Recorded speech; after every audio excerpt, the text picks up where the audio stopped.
Today we're going to be talking about the latest episode of Tales of the Walking Dead, Davon, or I'm just going to call it A-Train, because it's got the actor who plays A-Train in The Boys. I'm sure everybody's at least heard of that show, if you haven't just watched it. So, I don't know if episode 2 has like really just lowered my standards for this show, or if it's actually gotten better in some spots. But I'll tell you, I really enjoyed this episode. I think lots of horror aspects. I was even thinking to myself, I think that this would have been, this could even be better as like a whole season, or a few episodes of this. And that's where some of the problems kind of come into play. It's just the way they have to structure it or tell you some things to fit it all into one episode. But still, I think it was done. I think it was done really well.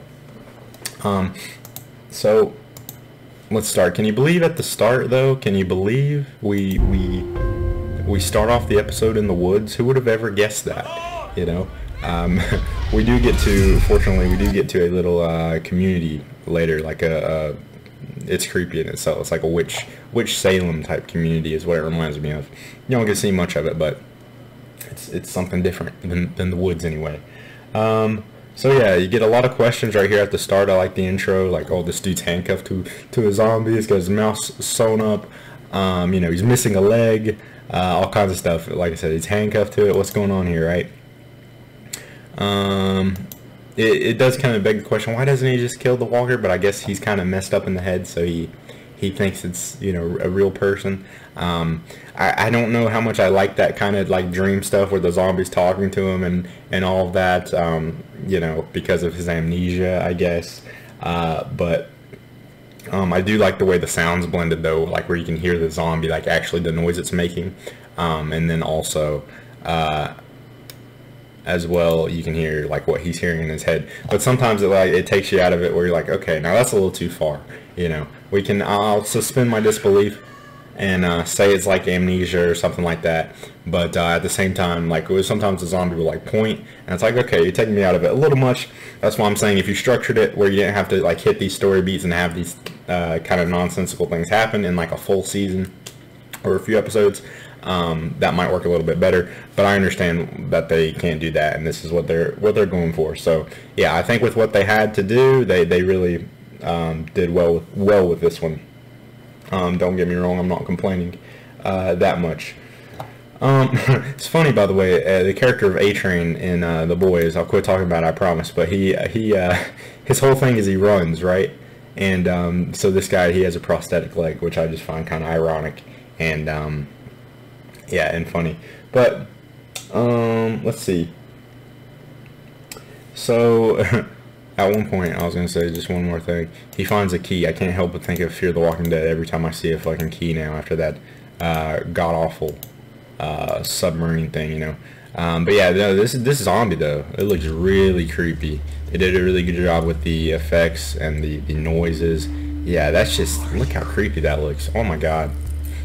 Just the way it's looking at him. It stops trying to attack him at a certain point, which, I don't know if a zombie would actually behave that way, right? Unless it's just got a smell on them, or it's just realized it can't attack anymore. I guess that's pretty normal with like Michonne's pet walkers stopped attacking her at a certain point. But yeah, look how terrifying that was.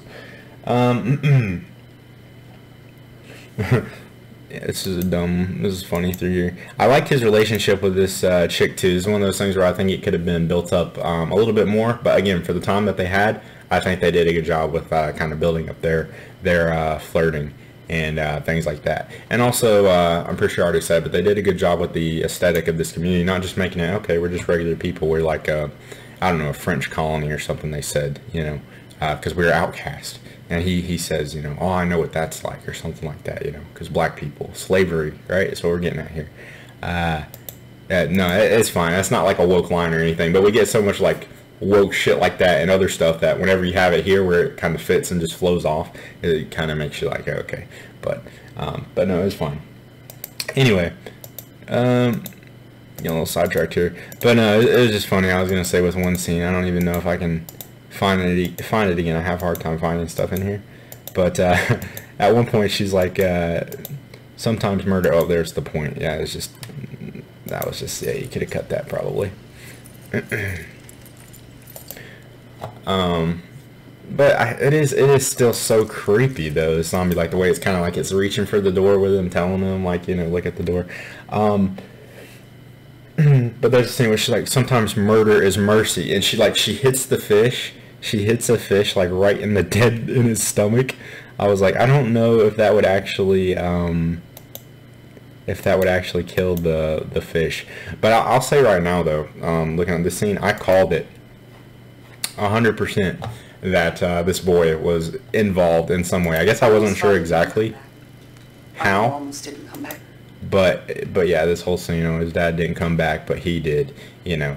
I'm not saying it was like their fault. They could have made it different. I don't know. I just seen too much Walking Dead at this point. But I was like, okay, or just too much TV in general.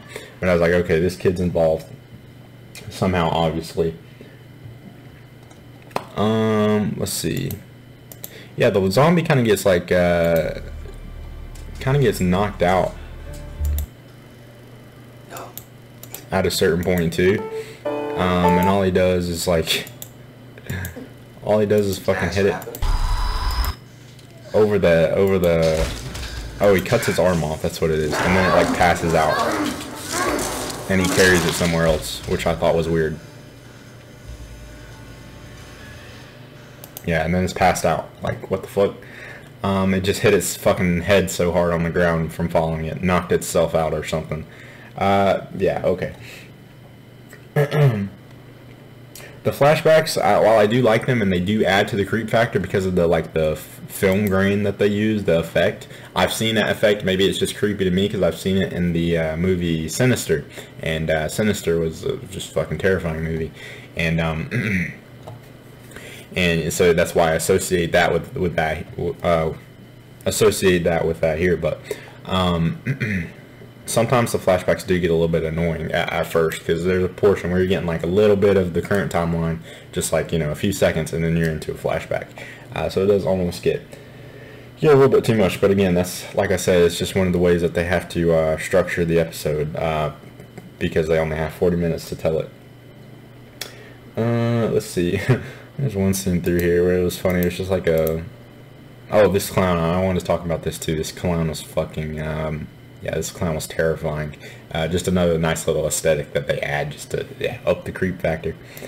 But there's one scene through here that I found funny, because some of the music they use like a noir, like mystery music, right?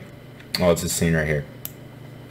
And then they have like a French like romance scene, like romance music plays over it. So I went looking for something. And he's bringing her strawberries. There they are. But yeah, like I said, I would have liked to see this relationship build up more. But yeah, there's just some neat stylistic choices through here, I think. Let's see. I'm just looking through my notes here. This kid's performance here, I guess looking back on it, I was like, his performance isn't that great. But looking back on it, I guess it's because he was lying, he was tricking him, so that's fine. I was really a big fan of this bulldozer, like such an unnecessary way to kill somebody. Like, I'm gonna put you in this van and I'm gonna crush you with this bulldozer or whatever you call it over here, let alone how we have the gas to run this fucking thing. Just a waste to run this fucking thing. But still, if you just put all that aside, it is a really cool, unique, like unnecessary, over the top way to kill this guy. And yeah, he's freaking out. If I didn't already say, I really like this guy's performance, the actor's performance. Yeah, just freaking out and just, yeah, starts crushing the car. Just like, why? But I still like it nonetheless. Let's see. The acid in the house, once we get to the flashbacks of like what actually happened, if I can find that. Maybe it's something that I missed, and I'm fine with it being like a way so they could have, yeah, those paintings are creepy too. I was fine with it being like a way to have the mouth get closed up and that, I guess, but at the same time I was like, why the fuck do you have like a tub of acid just like laying in your living room? Again, maybe I missed it. Oh yeah, and he gets like overpowered and like drugged by this one girl, but again, he's to this place, but he's like, he's got the amnesia going on, so it's fine. Yeah, I can't find it. I can't find it. But whenever she gets burned up, I was like, okay, why do you just have acid just laying in your house?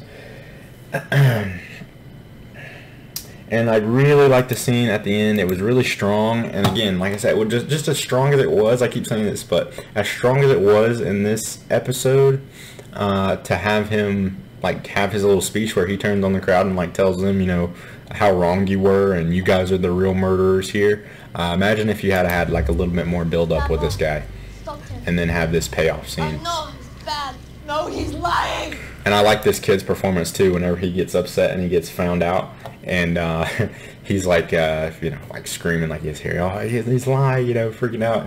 And when A-Train gets the drop on him too, how quickly he turns his game, and he's like, oh, no, you know, I'm sorry, I'm just fucking around, you know, or whatever. I like how quickly he changes his tune. Yeah, see, like, oh, please. I gotta quit. I'm sorry. I gotta clip through this stuff quick because I don't want to get the video, you know, copyright. And then, yeah, real poetic. She finds her son, and yeah, I'm sure. I wonder how their relationship went after that. Probably not so well, right? But I love the poetic shit where they beat the fuck out of this kid, and then drag him into the pit with the other kids, and get him eaten up. Super dark. Again, another dark ending. Big fan of that type of shit. And so yeah, overall very strong. I liked it a lot, and I think I'm gonna give it a, man, I'm teetering like on an 8.5, a 9. I feel like that's really strong. I mean, it is, but yeah, I'm feeling pretty strong about this one, so I think I'm fine with that. It may be my favorite one so far, to be honest, even better than the Alpha episode, right? Because it had the retcon and stuff like that in there. So yeah, let me know what you thought about this one. I think I pretty much covered everything. Oh, next week we're dealing with an episode with like whispers as well. She's like saying, I'm hearing whispers, and like, that's a very common thing throughout these episodes. The Alpha episode, this guy hearing the yeah, even A-Train looks creepy with his eye. Like, there's so much shit in here that was done really well for the creep factor. But yeah, that's pretty much what I got. Let me know what you thought, and I will see you in the next one.